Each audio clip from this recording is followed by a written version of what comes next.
আশ্বাস দেওয়া হয়েছে। এমপিওর নামে একটা মানে কাকতালীয় একটা জিনিস দেখানো হয়েছে যে আপনারা ওখানে আছে ওখানে পাবেন, কিন্তু আসলে সব কিছুই মিথ্যা। ফ্যাসিস্ট সরকারের আমলে যে আমলাওয়ালারা ছিলেন, আশা করি সচিবালয় মন্ত্রণালয়ে এখনও সেই আমলাওয়ালারা আছেন, যার জন্য আমরা নন এমপি শিক্ষক কর্মচারীরা আজকে এখন মাঠে। আমরা দেখা গেছে জুলাই আগস্টের গণঅভ্যুত্থানের পরে আমরা ভেবেছিলাম এবার মনে হয় হয়তো আমরা এই নন এমপিও যে এটা কলঙ্কমুক্ত হব, কিন্তু আসলে না। আমরা এখনও সেই ফ্যাসিস্ট সরকারের আমলে যেভাবে ছিলাম, আমাদের প্রতিষ্ঠানগুলো তখন জাতীয়তাবাদী দলের ছিল, জামাতের ছিল, যার জন্য আমাদের 13 বছর 15 বছর 25 বছর আমরা বিনা বেতনে শিক্ষকতা করে আসছি, যা আজও আমরা বেতন পাইনি। আমরা সন্তানের মুখে খাবার তুলে দিতে পারি না, যে আমাদের সন্তানরা কি না খেয়ে থাকে, না খেয়ে থাকে না, ডাল ভাত খেয়ে জীবনযাপন করে, কিন্তু আমরা শিক্ষক এর থেকে ভালোভাবে জীবনযাপন করা তাদের কাম্য নয়, কিন্তু আমাদের সন্তানরা কিন্তু সেভাবে পারছে না। আমাদের শিক্ষকরা যারা আছেন, পুরুষ শিক্ষকরা, তারা কিন্তু স্ত্রীর মুখে সেই ভালো একটা খাবার, ভালো একটা শাড়ি, ভালো একটা গহনা কিনে দিতে পারেন না, কারণ কীভাবে দিবেন তারা? রমজান মাস আসলে তাদের মুখ ছোট হয়ে যায়, সন্তানকে দিবেন না, স্ত্রীকে দিবেন না, ছেলেকে পড়াশোনা করাবেন, তারা কোনোভাবেই পারেন না। আর তারা দেখা গেছে কারো স্ত্রী চাকরি করে, সেক্ষেত্রে কিন্তু তারা স্ত্রীর কাছে ছোটো হয়ে যায়। আর আমরা যারা মেয়ে শিক্ষকরা আছি, আমরা বাচ্চা রেখে, সন্তান রেখে চাকরি বাকরি করি, কিন্তু আসলে মাস শেষে আমরা কোনো বেতন পাই না। আপনারা জানেন যে একজন মজুরি যখন বদলা দেয়, দিন শেষে তার কিন্তু একটা মজুরি আছে, সে 700 টাকা বাড়ছে, তিনবেলা খাবারকে 700 টাকা নিয়ে ঘরে ফিরে যায়। কিন্তু আমরা শিক্ষকরা 700 টাকা তো দূরের কথা, মনে হয় 50 টাকাও নিয়ে ফিরতে পারবো না, কারণ আমরা নন এমপিও শিক্ষক।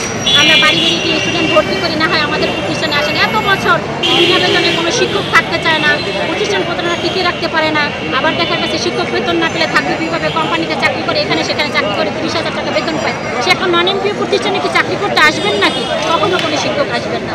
তো যাই হোক, আমাদের 17 দিন আন্দোলনের ফলে আমরা 3 মাস 9 দিন পরে আবার এসেছি, যাতে আমাদের এই অন্তর্বর্তীকালীন সরকার আমাদের সাথে আর কোনো গড়িমসি না করতে পারে। আমাদের যেন একযোগে সকল স্বীকৃতিপ্রাপ্ত প্রতিষ্ঠান, সে 1 বছর হোক 2 বছর হোক, 25 বছর 30 বছর আমরা বুঝি না, আমরা বুঝি যার স্বীকৃতি আছে সেই এমপিও পাওয়ার প্রাপ্য, এবং তার যথেষ্ট যোগ্যতা আছে এমপিও পেতে। আমার এক ভাই দেখা গেছে সে 20 বছর শিক্ষকতা করে আসছে, কষ্ট করে আসছে, তার মানে একজনের যে স্বীকৃতির বয়স হয়েছে 1 বছর, এখন 1 বছর 2 বছর, সে যে আবার দেখা গেছে 20-25 বছর আবার ওইখান পর্যন্ত যাবে, তারপর তার বেতন হবে, এটা আসলে আমরা কোনো শিক্ষক চাই। আমরা চাই সকল শিক্ষক, সকল সচল স্বীকৃতিপ্রাপ্ত প্রতিষ্ঠান একযোগে এমপিও ঘোষণা করবে।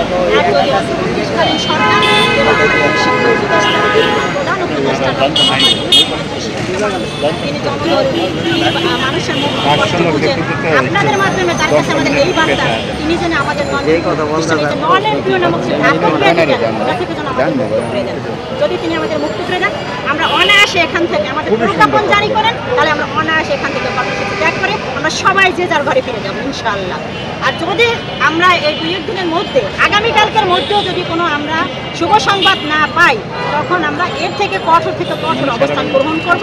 আমরা দাফনের কাপড় পরে আসছি, এরপরে যদি আরও কিছু থাকে, আমাদের শরীরে 1 ফোঁটাও যদি রক্তবিন্দু থাকে, তা দিয়েও হইলেও আমরা এখানে দাঁড়িয়ে থাকবো মৃত্যু পর্যন্ত। যখন মারা যাবো হয়তো লাস্টে আমাদের বাড়িতেও যেতে পারবে না, কারণ দক্ষিণবঙ্গের মানুষ আমরা, লাস্টে যেতে যেতে অনেক খরচা হবে, সেটা আমাদের ফ্যামিলি বহন করতে পারবে না। হয়তো আজিমপুর কবরস্থান, না হয় কোনো এখানে কবরস্থানে যাচ্ছে, কবরস্থান আমাদের দাফন করে, কোথায় কবর, কোথায় কি আমাদের বাচ্চারা মাধ্যমে সরকারের কাছে যেটা বলতেছে